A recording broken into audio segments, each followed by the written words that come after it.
काँग्रेस कमिटीच्या वतीनं आलेल्या सर्वच पदाधिकारी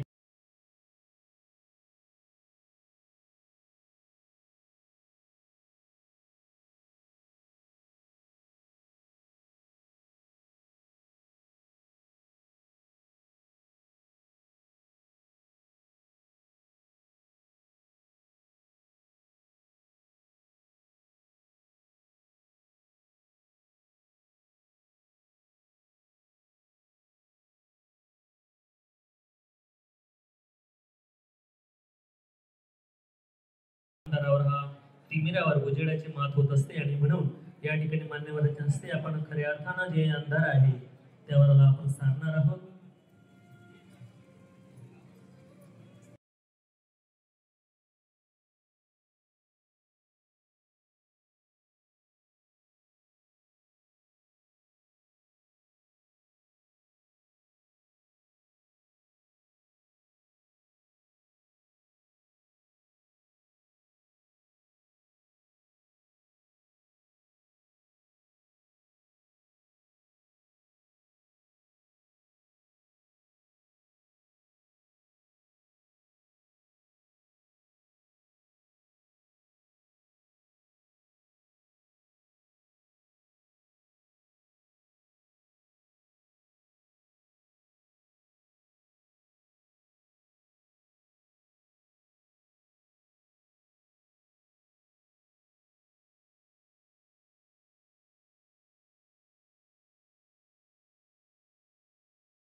आदरणीय भाईजी नगराळे साहेबांना या ठिकाणी आदरणीय सूरजजी नाईक बॅच लावून या ठिकाणी सन्मानित करू इच्छितात। तदनंतर या ठिकाणी प्राध्यापक सोनवणे साहेबांना या ठिकाणी बॅच लावून आपण सन्मानित करण्यात यावं। आदरणीय दादासाहेब राजेंद्र कुमारजी गवळी यांना देखील या ठिकाणी बॅच लावून आपण सन्मानित करण्यात यावं। आदरणीय पद्माकरजी वडवी साहेब यांना देखील या ठिकाणी बॅच लावून आपण सन्मानित करण्यात यावं। आदरणीय सुहासजी नाईक साहेब यांना देखील या ठिकाणी बॅच लावून आपण सन्मानित करण्यात यावं।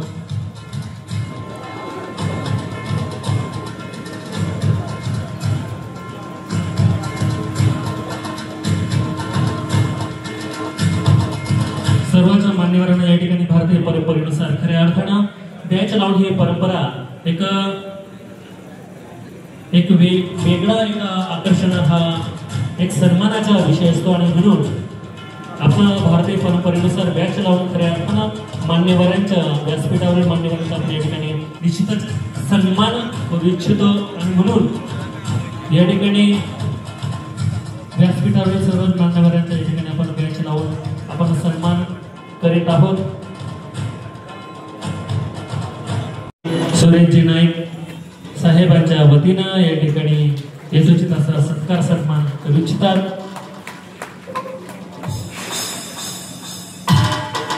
जे प्रदेश कमिटी उपाध्यक्ष आहेत प्रभारी नंदुरबार जिल्हा आदरणीय भाईजी नगराळे साहेब यांच्या या ठिकाणी सत्कार सन्मान या ठिकाणी करण्यात आलेला आहे।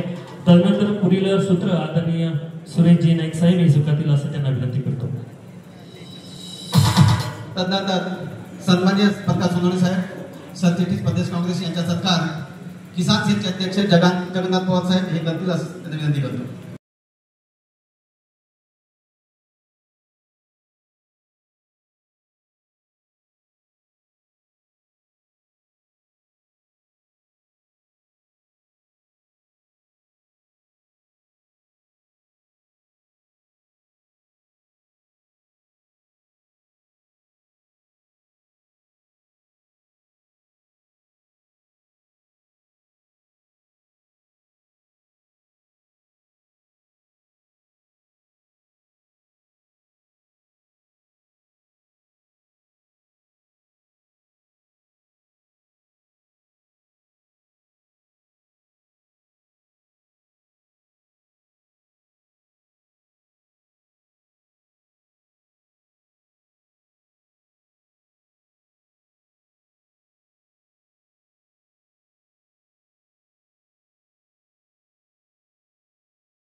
सन्माननीय व्यासपीठ आणि काँग्रेस पक्षावर प्रेम, पण जिथून आर्थिक स्रोत होता तोच त्यांनी बंद केला. म्हणून हा परिवार, ज्या परिवाराने 2.5 वर्षामध्ये ही संपूर्ण जिल्हा परिषद खाली करून टाकली, ते आता पुन्हा तुमच्याकडे मत मागायला येणार आहे. आणि तुमच्यावर जो अन्याय झालेला आहे, तुमच्या योजना ज्या कपात केल्या, कट केल्या, तुम्हाला योजना मिळू दिल्या नाही, त्याचा जर बदला घ्यायचा असेल तर काँग्रेस पक्षाच्या उमेदवारांनाच तुम्ही निवडून द्यावं अशी आग्रहाची विनंती, प्रार्थना यावेळेस मी करतो आणि या ठिकाणी थांबतो. जय हिंद, जय महाराष्ट्र. रॅली निघाली होती. त्या रॅलीमध्ये मूवमेंटचे जवळजवळ 15 ते 20 हजार लोक बुद्धिजीवी आलेले होते. ती मूवमेंट अशी होती की ती 15-20 लाख एकता परिषदचे सदस्यांचे एक प्रतिनिधी होते. ते त्या प्रोग्राममध्ये, रॅलीमध्ये पाडवी साहेब मी नाही राहणार, कोणीतरी तरुण राहील अशी घोषणा केली होती. आणि बीजेपीच्या विरोधात तेव्हा ते मोहल तयार झालं होतं. आणि काही लोक मोहल तयार झाला आणि काही लोक आहे ते किंग मेकर होऊ इच्छित आहे. पण खरे किंग मेकर काँग्रेसचे कार्यकर्ते आहेत.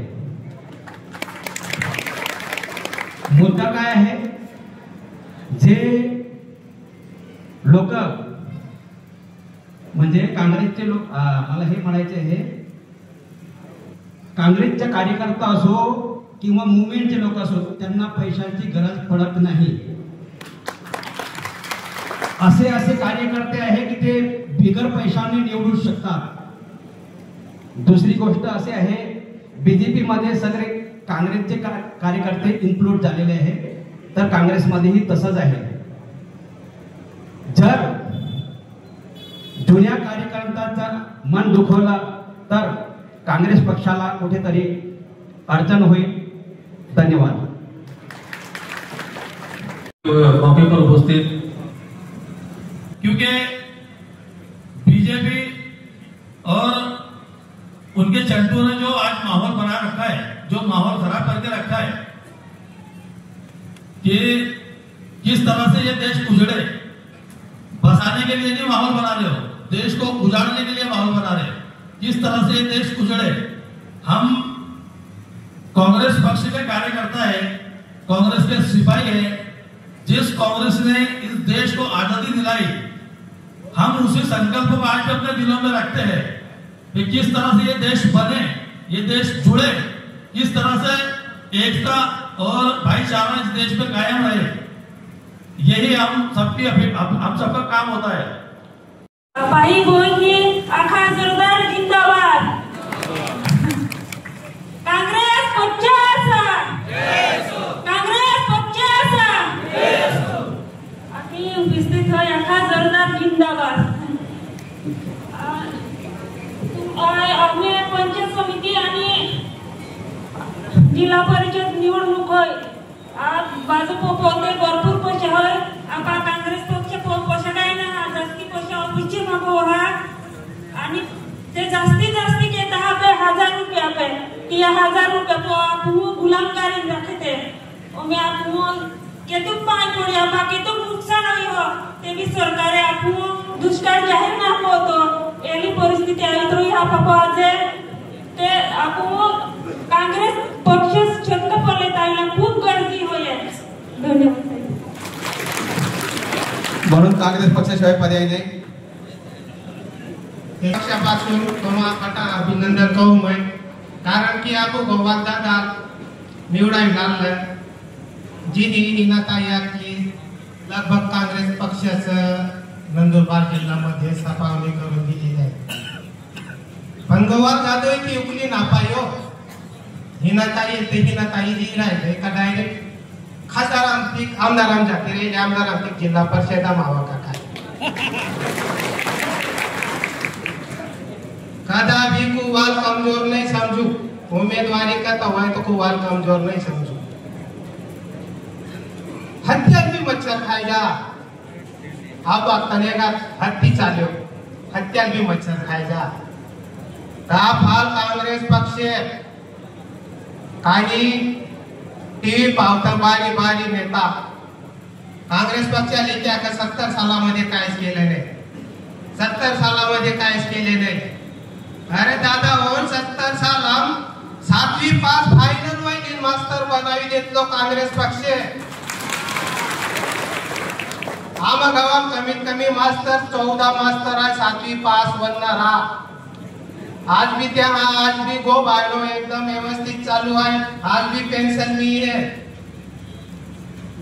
70 वर्ष कांग्रेस पक्ष काय नाते कांग्रेस पक्ष को दे दो अरे दादा और कांग्रेस पक्ष शिरो खाई इंडिया को मोटा वया तो भी मक्की शिरो खातला तर कांग्रेस पक्ष काय ना दे दो दादा और कांग्रेस पक्ष बटो दे दो हा फाल त्या सध्या फौजी की खासदार मेहनत कैला चाहे तो कौन उम्मीदवार हो कहीं भी घटा यो ना चालतो तो ना चालतो यो ना कहा पक्ष निर्णय ले मोठा नेताही मोठा ज्या निर्णय ले पंचायत समिती ज्या तिकीटे जिल्हा परिषद तिकीट ज्या दे दादा मैं भी मागणी काय माल नाही मी समोरच्या मी गे मैं पेन गाडी देईन त्या भाषला भी काय वाटणार या काँग्रेस पक्षावर प्रेम करणारा बदलतो आपण एकदा व्हायचे आपण फक्त आहे ना जो स्थानिक स्वराज्य संस्था निवडणूक आलेली आहे त्या उमेदवारी कोण विधे त्या पासून आहे ना आपण निवडून गेलो आहे आणि जिल्हा परिषद सत्ता बहाल आहे सत्ता बहाल नंतर आपण विकास कामामध्ये केव्हा त्या आधारित ऑफर आहे आणि कुवाल आहे ना शेडका पण कुवाल करणे पद्धतीत ठेवालो ना फक्त एकच शेरा की देऊ बाई समुद्र पार करायचा असेल तर लाटांचा विचार करू नये समुद्र पार करायचा असेल तर लाटांचा विचार करू नये स्थानिक स्वराज्य संस्थेमध्ये आपल्याला सत्ता बसवायची असेल तर बीजेपी वाल्यांचा विचार करू नये आलो बोलून बाई दोन शब्द संपवू जय काँग्रेस जय हिंद जय महाराष्ट्र आवाज येत नाही तो मागेपर्यंत आवाज गेला पाहिजे काँग्रेस पक्षाच्या आजच्या या शहादा तालुका काँग्रेस कमिटी आयोजित जिल्हा परिषद पंचायत समिती आणि नगरपालिकेच्या निवडणूक निमित्त या आढावा बैठकीसाठी उपस्थित झालेले भारतीय राष्ट्रीय काँग्रेस कमिटीचे उपाध्यक्ष महाराष्ट्राचे उपाध्यक्ष आदरणीय भाईनगर साहेब अक्कलकुवा तळोद्याचे निरीक्षक आदरणीय प्रकाश सोनवणे साहेब या महाराष्ट्र राज्याचे माजी आदिवासी विकास मंत्री आदरणीय केजी पाटील साहेब अजून माजी कॅबिनेट मंत्री आदरणीय पद्माकर दादा वडील साहेब राजेंद्र कुमार गावित साहेब या किसान सेलचे जिल्हाध्यक्ष अशोक पाटील अल्पसंख्याक सेलचे शहादा कोंढा मतदारसंघामध्ये इथं 14 गट आहेत टोटल तर शहादा तालुक्यात त्याच्यापैकी 8 गट हे आपले शहादा तोडगा मतदारसंघात येतात आणि 6 गट जे आहेत ते नंदुरबार विधानसभा मतदारसंघामध्ये येतात. तर तिकडे मतदार नाही करता आले. नंदुरबार विधानसभेची गोष्ट करत आहे. तर त्यामुळे आपल्याला 6 गट जे आहेत त्याच्यावरती ते काय उपाययोजना करता येईल, कसं करता येईल ते पाहावं लागेल आपल्याला. कारण शहादा तालुका म्हटलं 14 गट येतात, त्याच्यापैकी आम्ही इकडे 5-6 जागा काढून आणतो. कमिटीच्या आढावा बैठकीच्या निमित्ताने या ठिकाणी उपस्थित असलेले एमपीसीसीचे व्हाईस प्रेसिडेंट आणि आपल्या जिल्ह्याचे इंचार्ज आदरणीय भाई नागराणे साहेब, या ठिकाणी आपल्या या विधानसभा क्षेत्राचे निरीक्षक आणि महाराष्ट्र प्रदेशचे सरचिटणीस आदरणीय प्रकाशजी सोनवणे सर, आपल्या सर्वांचे लाडके नेते, काँग्रेस पक्षाच्या राष्ट्रीय कार्यकारिणीमध्ये कार्यरत असलेले आदरणीय माजी मंत्री ॲडव्होकेट के.सी. पाटील साहेब, सर्व काँग्रेस पक्षाचे कार्यकारिणीचे पदाधिकारी, जेव्हा बरगड आलेली होती काँग्रेस पक्षाला आणि आपण या मीरा प्रताप लोणला एक भव्य दिव्य अशा पद्धतीचा एक मेळावा आयोजित केला होता आणि त्याची नांदी लोकसभेची सुरुवात जी होती ती इथून आपण सुरू केलेली होती. आणि आजचा योग जो आहे हा सुद्धा एकदम अत्यंत चांगला आहे. मित्रांनो, राहुल गांधी संपूर्ण देशामध्ये काँग्रेस पक्षाची धुरा सांभाळताय. या मागच्या 10-12 वर्षामध्ये काँग्रेस पक्षाचे जे धुरंधर नेते होते इतक्या मोठ्या संख्येने पार्टी सोडून गेले की असं वाटत नव्हतं की आज भारतामध्ये काँग्रेस पक्षाची ही परिस्थिती निर्माण होईल. परंतु मित्रांनो, एक डायलॉग आहे, एक शेअर देतो सांगतो, जो राहुल गांधीलाही लागू पडतो आणि आपल्या इथल्या सामान्य कार्यकर्त्यालाही लागू पडतो. डूबते हुए सूरज ने कहा कि मेरे डूबने के बाद उजाला कौन देगा. डूबते हुए सूरज ने कहा कि मेरे डूबने के बाद उजाला कौन देगा. तो एक टिमटिमाता हुआ दिया बोला, पूरी दुनिया को मैं उजाला तो नहीं दे सकता, लेकिन जितना हो सके मेरी ओर से रोशनी देने का प्रयास करूंगा. आणि त्या उक्तीप्रमाणे राहुल गांधीने सर्व देश पिंजून काढलेला आहे मित्रांनो. आणि बीजेपी आणि इलेक्शन कमिशनला सोडू की पडो करून सोडलेला आहे. मित्रांनो, हाच प्रचार आपल्याला या जिल्हा परिषद आणि पंचायत समितीच्या निमित्ताने करायचे. या शहादा तालुक्याचा इतिहासच आहे. शहादा तालुक्यामध्ये मोठमोठ्या जे लाटा आहेत ते थोपवलेल्या आहेत. साहेब, लोकसभेपूर्वी इथे परिस्थिती अशीच होती आणि लोकसभेमध्ये इतका प्रचंड पैसा वापरला गेला. आज आपल्यामध्ये आपले युवा जे सन्माननीय खासदार आहे ॲडव्होकेट गोवाल पाडवी, त्यांना परवाच्या दिवशी अचानक त्यांना दिल्लीला जावं लागलं आणि म्हणून कालच्या मीटिंग मध्ये आणि आजच्या मीटिंग मध्ये गोवाल दादा आपल्याकडे उपस्थित नाही. परंतु गोवाल दादांचं लक्ष आहे, सगळ्या कार्यकर्त्यांना त्याची विचारपूस चालू असते आणि ते संपूर्ण याच्यामध्ये सक्रिय आहे. मित्रांनो, पुढच्या मीटिंग मध्ये गोवाल दादा आपल्यामध्ये राहतील. गोवाल दादाच्या इलेक्शन मध्ये बीजेपीकडे खूप पैसा होता. आता पैशाच्या गोष्टी झाल्या म्हणून मुद्दा बोलतो. तेव्हा हिराचे लोक, शिवसेनेचे लोक सुद्धा आपल्याकडे इनकमिंग करू पाहतात आहे, बरोबर की नाही. आणि आपली जेवढी गर्दी आहे तेव्हा निश्चितपणे प्रत्येक गटामध्ये गणामध्ये आपल्या इच्छुक उमेदवारांची संख्या जास्त आहे. परंतु माझ्या मित्रांनी इथे सांगितलं, युवराजने पण दोघांनी सांगितलं, आपल्याला ह्या गोष्टीची समजदारी ठेवावी लागेल. आपण जर फटाफट झालो तर दुश्मनचा फायदा होतो. आपण एकत्र जर राहिलो, एकत्र जर असलो ती मुठ्ठी बनते, बरोबर आहे की नाही. एक मुक्का दिला तर बीजेपी कुठे सेना कुठे, बरोबर आहे की नाही. लोक काल एक लोकांनी सांगितलं आमदाराची दहशत आहे, आमदाराचा धाक आहे या भागामध्ये. नाही, कसला धाक. आमदार स्वतः दहशतीमध्ये आहे, तुमचं वातावरण हे तुम्हाला दाखवू नका. त्यांना चेन पडत नाहीये. ते त्यांची खऱ्या अर्थाने त्यांची जी आहे ना युती त्यांच्या 3 पक्षाची असायला पाहिजे. बीजेपी, शिंदे गट आणि राष्ट्रवादीच्या अजितदादा गट यांची त्यांची युती यायला पाहिजे. परंतु ते इतके भेदरलेले की आपल्या मागे पडतात, आपल्या नेत्यांच्या मागे की युती करा, युती करा. परंतु पक्षाचे जे काय आहे हे धोरणं असतात, आपले प्रिन्सिपल ठरलेले आहे. पार्टीने सांगितलेले आहे की आघाडीतले घटक पक्ष आहेत त्यांच्या बरोबरच आपली युती होणार आहे.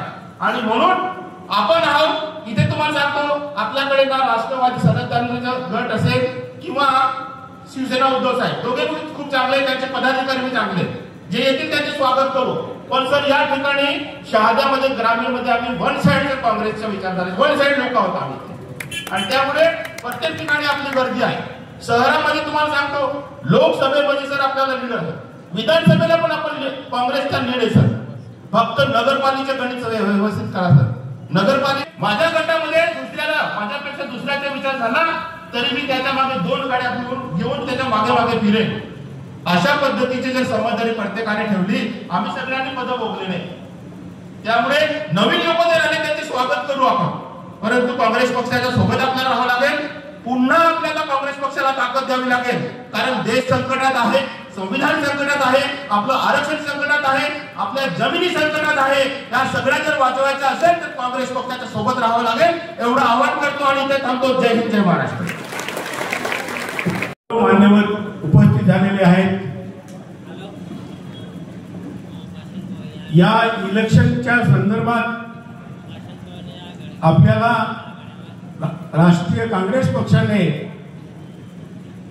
प्रभारी दिलेले आहे, ते सन्माननीय भाई नगराळे साहेब, आणि या मतदारसंघाला निरीक्षक म्हणून दिले आहेत ते सन्माननीय माझे मित्र प्रकाश सोनवणे साहेब.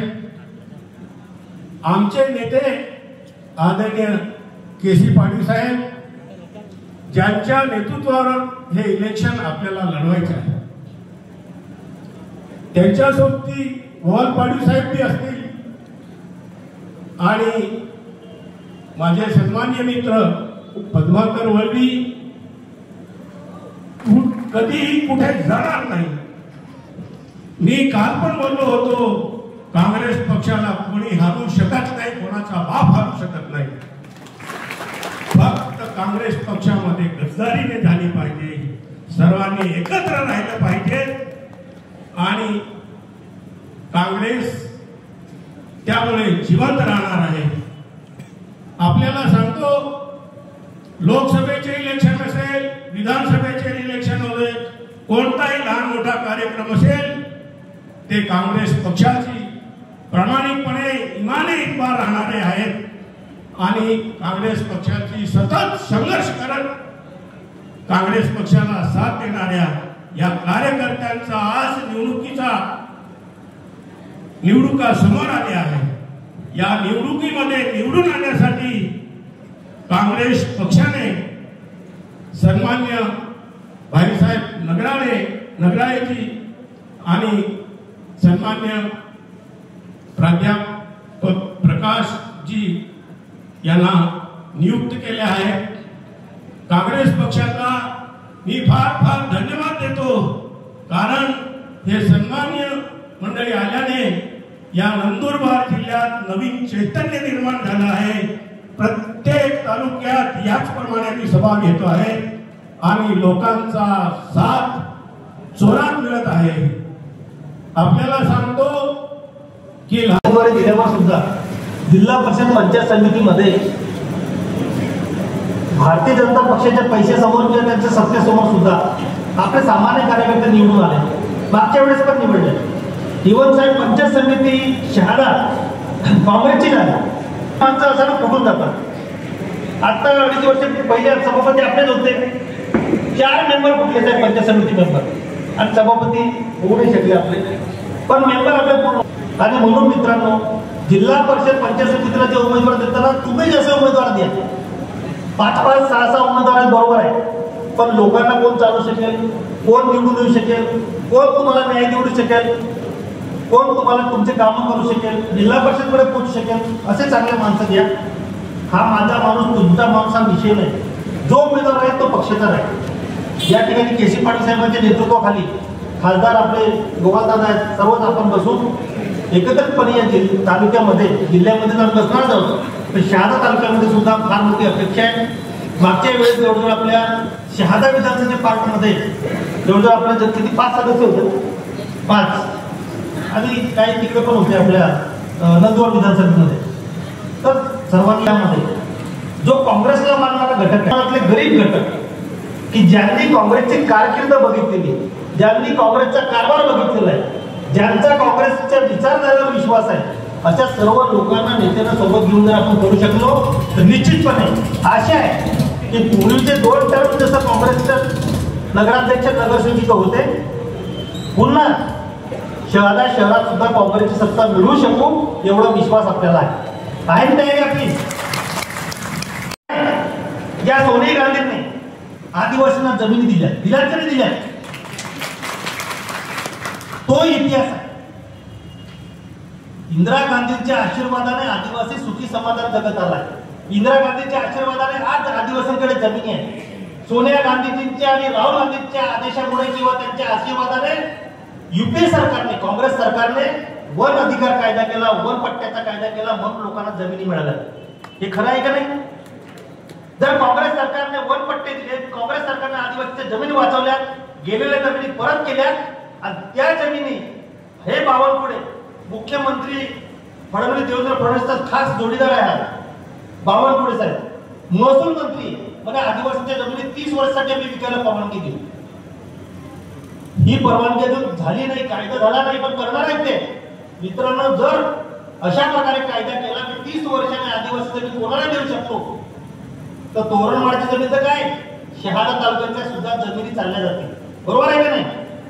आदरणीय केसी पाटील साहेब, माजी मंत्री पद्माकर वळवीजी या शहाद्याचं ज्यांनी निवडणूक लढवली त्या राजेंद्र गावितजी, जिल्हा परिषद उपाध्यक्ष माजी सुहास नाईकजी, आमचे कार्याध्यक्ष दिलीप नाईकजी, अशोक पाटीलजी, आमचे तालुका अध्यक्ष सुरेश नाईक, वजीद सय्यद, युथ काँग्रेस अध्यक्ष, ज्याच्यासाठी केला होता अट्टास तोची दिवस आज आलेला आहे. आपल्या मनामध्ये जे काही अनेक दिवसापासून आपण ठरवलं होतं की आपल्याला जिल्हा परिषद लढायची, आपल्याला पंचायत समिती लढायची आहे आणि आपल्याला या भूमीमध्ये आपलं नेतृत्व सिद्ध करायचं आहे, तो दिवस आज येऊन जरा बसा. जास्त काही बोलणार नाही, माझ्यानंतर ते माननीय पाटील साहेब बोलतील आणि शेवटचं भाषण होईल. पण हा जो विषय आपण आज आम्ही जो घेऊन आलेलो आहोत प्रदेश काँग्रेस खंड, आदेश जो घेऊन आलेलो आहोत तो आदेश आपल्याला अगोदर ऐकायचा आहे. माझी ओळख करून देतो, बरेच लोक मी ओळखतो. मी प्रकाश सोरडे खऱ्या अर्थानं माझं जे दैवत आहे ते पिकांना पाटील त्यांचा कार्यकर्ता आहे. त्यांना स्मरण करतो आणि माझे 2 शब्द मी सुरू करतो आहे. आज हा जो तालुका, हा जिल्हा खऱ्या अर्थानं एकेकाळी असं होतं की अण्णांच्या कर्तृत्वामुळे ओळखला जायचा, पण त्यांच्यानंतर येणारी जी पिढी आहे त्या पिढीने मात्र या तालुक्यामध्ये अण्णांचं जे काही वर्चस्व होतं ते कुठेतरी कमी झालेलं आहे असं मला दिसून लागलेलं आहे. कारण आज या समोर बसण्याचा दबाव आहे, आज तो सिद्ध करतात होत आहे. गेले 3 दिवस, गेले ते आठवडी आणि आता मात्र आज काँग्रेस पक्षाच्या पाठीशी हे हजारो कार्यकर्ते आज या सभागृहात आलेले आहेत. त्याबद्दल मी तुमचं या ठिकाणी अभिनंदन करतोय. आणि शिरीष जे होते आपले त्यावेळेस कुमार शिरीष कुमार त्यांनी बलिदान दिलंय.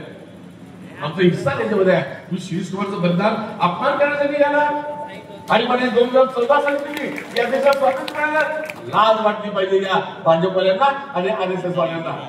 मित्रो, या देशाच्या स्वातंत्र्यासाठी अनेकांनी बलिदान दिलं, पण त्याच वेळेस मात्र हे भाजप आणि RSS वाले त्या काळामध्ये इंग्रजांना त्यांच्या पाठीशी होते, त्यांना सपोर्ट करत होते, त्याच्या सोबत होते. आणि आज मात्र ते सांगतात की काँग्रेसने 70 साल काय केलं. 70 सालात काय केलं? ज्यावेळेस तुम्ही बघितलं असेल स्वातंत्र्य या देशामध्ये एक साधी टाचणी सुद्धा निर्माण होऊ शकत नव्हती, तो आज देश अंतराळात जाऊन पोहोचलाय. आज आमचा भारत देश सुजलाम सुफलाम झाला आहे.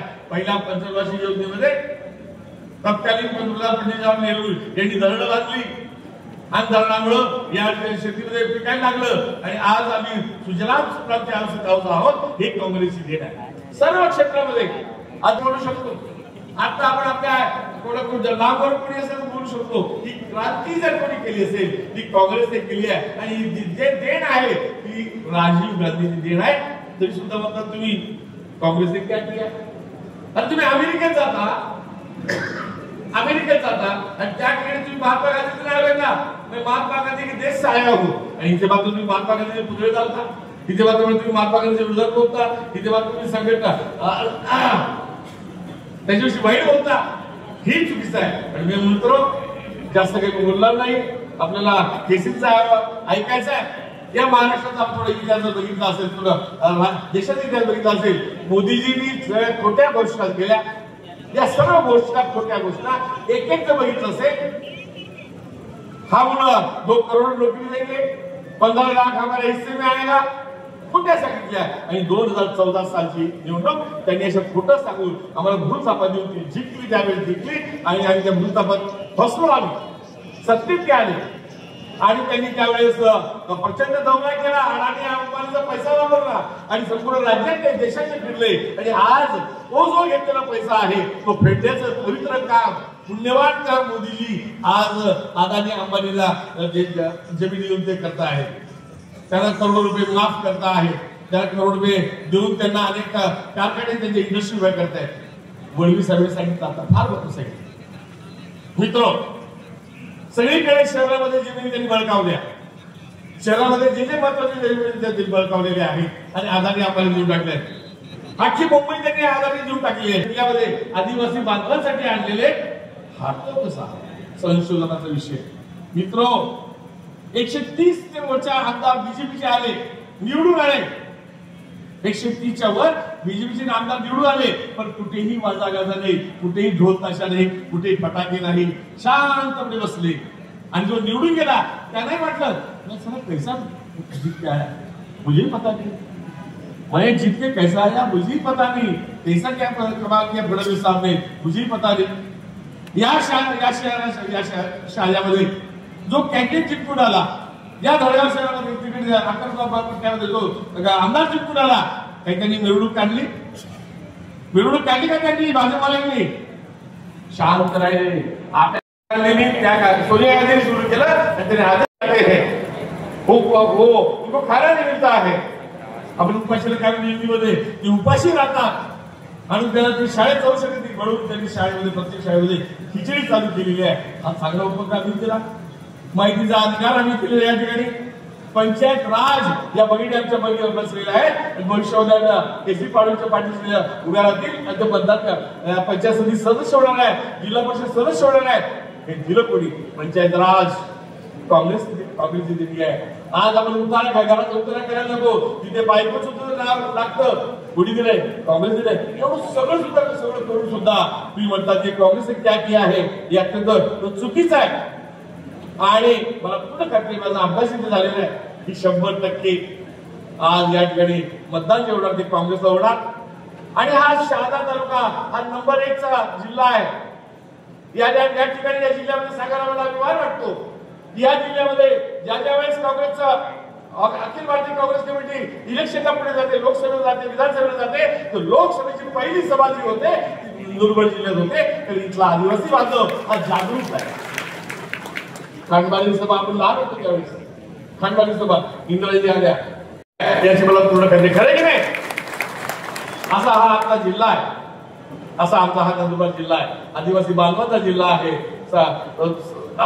सातपुडं बापा आम्हा पोषितो रोजगार, विल्लंबुली आम्ही तापी मायेत आम्ही, सातपुडं बापा आम्हा पोषितो रोजगार, हे आम्ही लहानपणी साहेबांच्या शाळेत शिकलेले की आम्ही गाणं म्हणायचो, आम्ही ते गाणं म्हणायचो. हा सातपुडा, ही तापी नदी, हे सगळं बाप आणि ही आमची आई आज आम्हाला पोचते आहे. तिथला हा जो आदिवासी बांधव आहे तो आदिवासी बांधव पूर्णपणे जे काही बदलाकडे झालं असेल पूर्णपणे याच्या पुढे पंचायत पण सुरुवात करूया. आपण आता पंचायत सुरुवात करूया. जे जे काय झालं ते विसरून जा.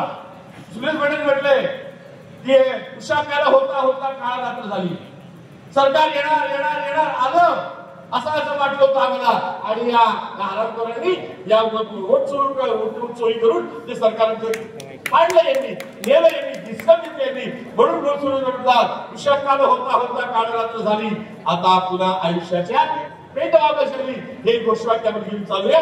आणि पूर्णपणे 100% आपण काँग्रेसला मतदान करा, काँग्रेस पाठीशी उभे राहा, एवढं मी बोलतो आणि मला संपवतो. जय हिंद, जय महाराष्ट्र. खास करून मुंबईला आलेले प्रदेश तसाच तो बुंदेलखंड एक विभाग आहे. त्या बुंदेलखंड मधल्या एका गावात एक कुटुंब आहे. त्या कुटुंबामध्ये 6 मतदार आहेत. पण त्या कुटुंबाच्या पत्त्यावर या बीजेपी आणि त्यांच्या मित्र पक्षांनी जे मतदार त्याच्यामध्ये घातले त्याची संख्या 4000 पेक्षा जास्त आहे. आणि म्हणून आपण एक गोष्ट लक्षात घेतली पाहिजे की आपलं नाव मतदार म्हणून ज्या बूथ मध्ये आहे तर आपल्या पत्त्यावर आणखीन काही नवीन मतदार तर नोंदवले गेले नाहीत ना, ते आपण पाहिलं पाहिजे. आणि ही जबाबदारी बूथ प्रमुखाची, बूथच्या सदस्यांची आणि जो BLA आहे, बूथ लेवल एजंट आहे, तर त्याची आहे. त्यांनी हे पाहिलं पाहिजे. आता थोडं आपण महाराष्ट्राकडे वळू. महाराष्ट्रामध्ये 2019 लोकसभा झाली, 2024 लोकसभा झाली, म्हणजे 5 वर्षाचा हा जो कालावधी गेला. तर 19 नंतर 2024 पर्यंत महाराष्ट्रामध्ये मतदारांची जी संख्या वाढली ती 31 लाख वाढली. पण लोकसभा झाल्यानंतर 5 महिन्यानंतर 2024 मध्ये ज्या विधानसभा आल्या तर या 5 महिन्यामध्ये 41 लाख मतदार वाढले. हे कसं काय वाढले? तर हे या पद्धतीनं वाढले. कोणाची तरी नावं टाकायची, त्या नावांवर मतदान करायचं आणि बीजेपीच्या आणि मित्र पक्षाच्या उमेदवारांना निवडून आणायचं. एक आणखीन आपल्या असं लक्षात आलं असेल की विधानसभेमध्ये या 2024च्या शेवटच्या 1 तासामध्ये जे मतदान झालं, मी समजू शकतो की एकूण जे मतदान झालं त्याच्यापेक्षा काहीतरी 1-2% मतदान वाढू शकेल, परंतु जे मतदान झालं, जे वाढलं शेवटच्या 1 तासामध्ये, ते 70 लाख मतदार वाढले. 70 लाख. आणि म्हणून मला असं वाटतं की ही मत चोरी आहे आणि यापासून आपण सावध राहिलं पाहिजे. आपल्याला चांगली कल्पना आहे की या सगळ्या निवडणुका कोण घेतंय. आपल्या लोकसभा आणि विधानसभेच्या निवडणुका घेण्याची जबाबदारी हे केंद्रीय निवडणूक आयोगाकडे आहे. आणि केंद्रीय निवडणूक आयोगाकडे जी यंत्रणा असते राज्यामध्ये, त्या यंत्रणेच्या मदतीने ही निवडणूक घेतली जाते. पण निवडणूक आयोग सुद्धा, ज्याला आपण इम्पार्शियली काम करायला पाहिजे, तटस्थ राहून काम करायला पाहिजे, असं काम करत नाहीये. आपला निवडणूक आयोग, केंद्रीय निवडणूक आयोग हा बीजेपीची आघाडी संघटना झालेली आहे. बीजेपीसाठी काम करणारा हा निवडणूक आयोग आहे. आणि त्याचं एक चांगलं उदाहरण जर आपल्याला बघायला मिळालं तर ते कर्नाटकमध्ये बघायला मिळतं. कर्नाटकामध्ये सेंट्रल बेंगलुरू नावाचा लोकसभा मतदारसंघ आहे आणि या मतदारसंघामध्ये महादेवपुरा नावाचा विधानसभा मतदारसंघ आहे. या साधारणपणे एका लोकसभा मतदारसंघामध्ये 6 विधानसभा मतदारसंघ असतात. 5 मतदारसंघामध्ये काँग्रेसचा उमेदवार आघाडीवर आहे, पण महादेवपुरामध्ये काँग्रेसचा उमेदवार मागे पडतो, पिछाडीला येतो आणि बीजेपीचा उमेदवार हा खूप मतं घेतो. तेव्हा मतदारांची ही जी एक प्रकारची ट्रीटमेंट आहे, ही याच्यात विश्वास ठेवता येत नाही. आणि म्हणून राहुलजींनी हा जो मतदारसंघ आहे विधानसभेचा महादेवपुरा, याची सर्व माहिती काढली. त्यांनी निवडणूक आयोगाकडे मतदारांची यादी मागितली.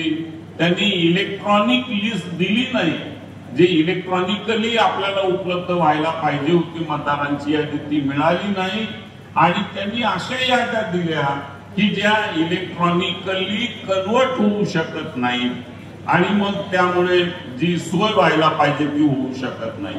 पण राहुलजींनी प्रेस कॉन्फरन्स घेतली, त्याच्यामध्ये सांगितलं की इथं कशी मतचोरी झालेली आहे. एकेका कुटुंबाच्या नावावर 200, 300, 800 एवढे मतदार नव्यानं आलेत आणि त्यामुळे या महादेवपुरामध्ये बीजेपीचा उमेदवार खूप मतं मिळवू शकला आणि शेवटी बीजेपीचा लोकसभेचा उमेदवार हा जिंकला.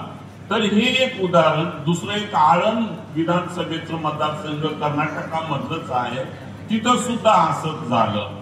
तेवढंच कशाला आम्ही स्वतंत्रपणे वेगळा विचार करू, परंतु आमची पॉलिसी ही स्वतंत्रपणे जाण्याची आहे.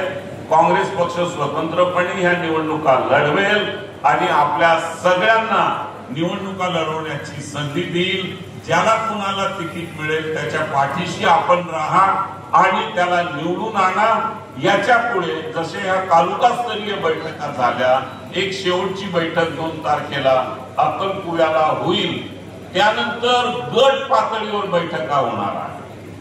आम्ही येणार आहोत गट पातळीवर, तुमच्याशी बोलणार आहोत, तुमच्या अडचणी आम्ही समजावून घेणार आहोत आणि तुमच्या अडचणी आणि तुमच्याकडनं प्राप्त झालेल्या सूचना याच्या आधारे आम्ही नंदुरबार जिल्हा परिषद पंचायत समिती निवडणुकांचा एक जाहीरनामा तयार करणार आहोत. जाहीरनामा तुम्हाला माहिती आहे ना, जाहीरनामा आता काल बिहारमध्ये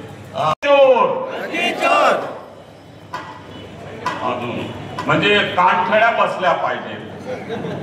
परवा मी कुठेतरी गेलो होतो, मी बोलत होतो, ते म्हणजे फटाक्यांचा एवढा आवाज झाला, मी इकडनं ह्या उजव्या बाजूने बोलत होतो, त्यांना ऐकायलाच येत नव्हतं, एक कान त्यांचा बहिरा झाला. मला असं वाटतं की आपल्या ह्या घोषणेमुळे बऱ्याच जणांचे कान बहिरे व्हावेत अशी माझी इच्छा आहे. तर ओट चोर, ओट चोर, ओट चोर. धन्यवाद.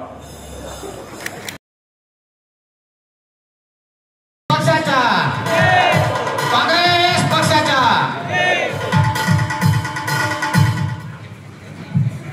तदनंतर आजच्या या कार्यक्रम प्रसंगी आले काँग्रेस कमिटीच्या आढावा बैठकीच्या निमित्तानं आदरणीय रवींद्र लोंढे यांचा हा पक्ष प्रवेश आदरणीय भाईजी नगराणे साहेब, आदरणीय पद्माकर जवळे साहेब, आदरणीय दादासाहेब, आदरणीय प्राध्यापक सोनवणे साहेब, आदरणीय के.सी. पाडवी साहेब, आदरणीय विकी दादा, आदरणीय सुरेश नाईक, आदरणीय सुहासजी नाईक, आदरणीय अनिलजी कुमार यांच्या उपस्थितीमध्ये आदरणीय रवींद्र लोंढेजी सामाजिक न्याय अध्यक्ष आहेत, त्यांचा हा निश्चितच हा पक्षप्रवेश या ठिकाणी झालेला आहे.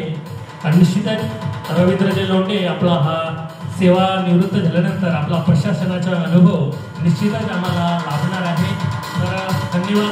तदनंतर हा आभाराचा भार ज्या तुल्य आदरणीय माजी मंत्री आदरणीय ॲडव्होकेट के.सी. पाडवी साहेब आपणास विनंती करतो, आपण खऱ्या अर्थानं ज्या जिल्ह्याला पितृतुल्य म्हणून आपण घोषावा आहात आणि म्हणून आपण हा आभाराचा भार आपण स्वीकारावा असं आपणास विनंती करतो.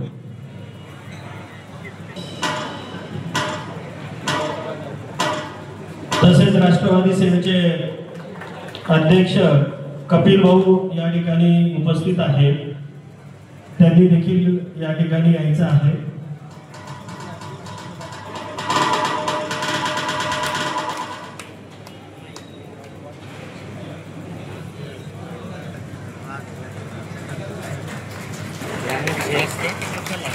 आमचे मन्नाने येथील सरपंच आदरणीय पंडिताप्पा यांनी देखील स्टेजकडे यायचं आहे. साहेब आप्पांचं मी या ठिकाणी बोलणार होतो की मन्नाने गट हा नेहमीच काँग्रेसचा बालेकिल्ला राहिलेला होता. मध्यंतरी काही लोकांनी त्या ठिकाणी गैरसमज पसरवला की तो गट बीजेपीकडे चालला गेलेला आहे. मन्नाने गाव आणि थोडे काही गावं सोडले तरी त्या ठिकाणी आम्ही काँग्रेस पक्ष जिवंत ठेवलेला आहे.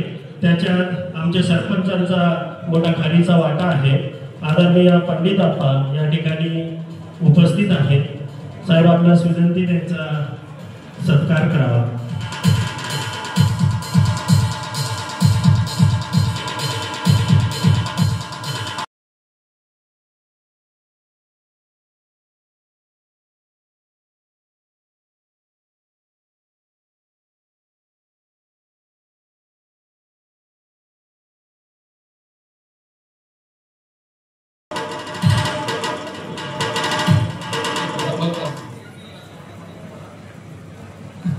सर्वांनी बसायचं आहे. यानंतर शेवटचे भाषण आणि सगळ्यात शांत बसलेले आहेत. आता बाहेर 2 गेल्या होत्या, त्या परत घेऊन गेल्या.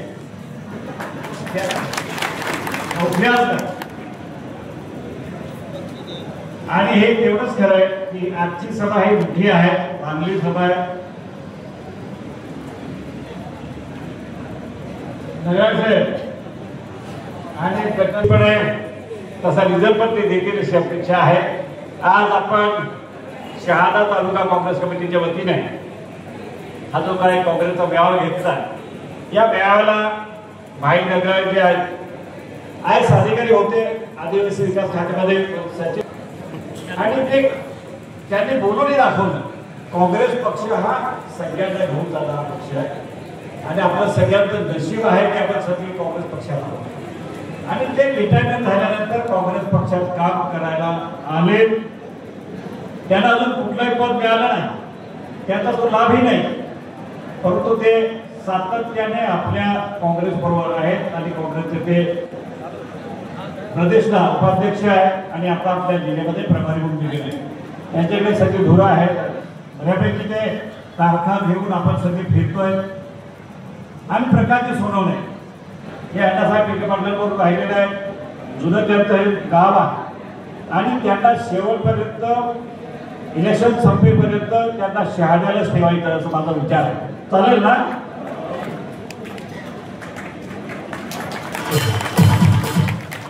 मोठ्या संख्येने या, पण त्यावेळेला असं होईल की 3 गट 4 गट एका दिवसाला बसले जाईल, पूर्ण वेळ दिला जाईल आणि त्यातनं तुम्ही ज्यांना सांगाल त्यांना तिकीट मिळेल आणि तिकीट घेण्यासाठी देण्यासाठी सगळे आलेले आहेत आपली जी मंडळी, त्यांच्या सगळ्यांचं सह्या आहे.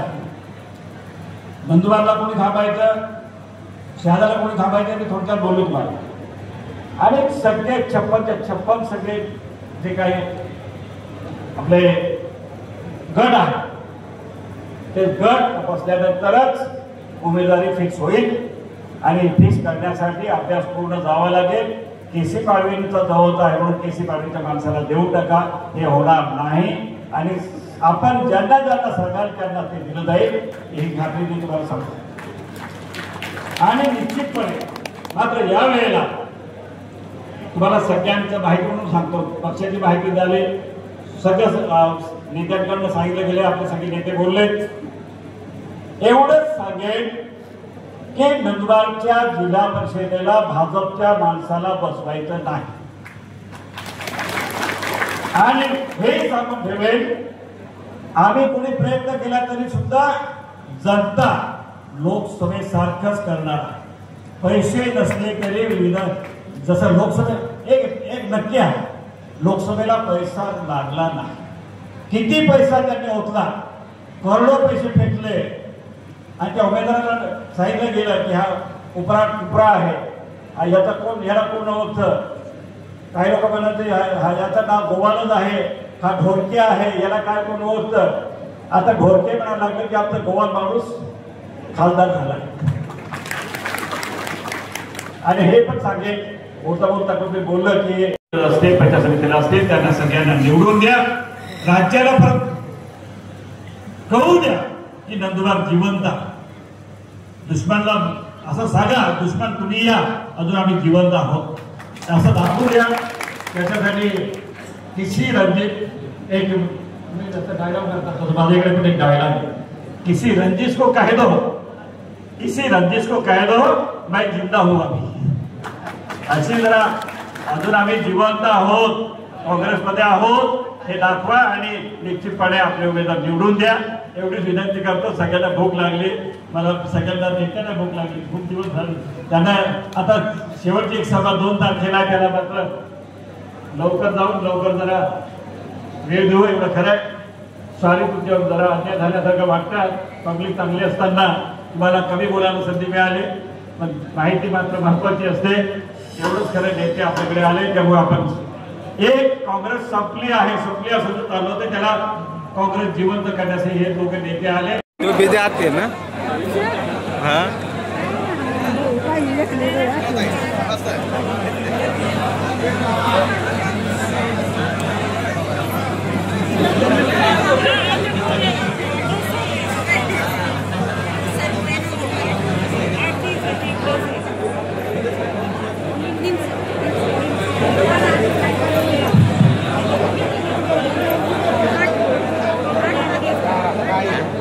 विशेष आभार या आढावा बैठकासाठी आलेले सर्व माझे जे सन्मित्र पत्रकार बंधू आहेत त्यांच्या सर्वांच्या भारत भाग्य विधाता पंजाब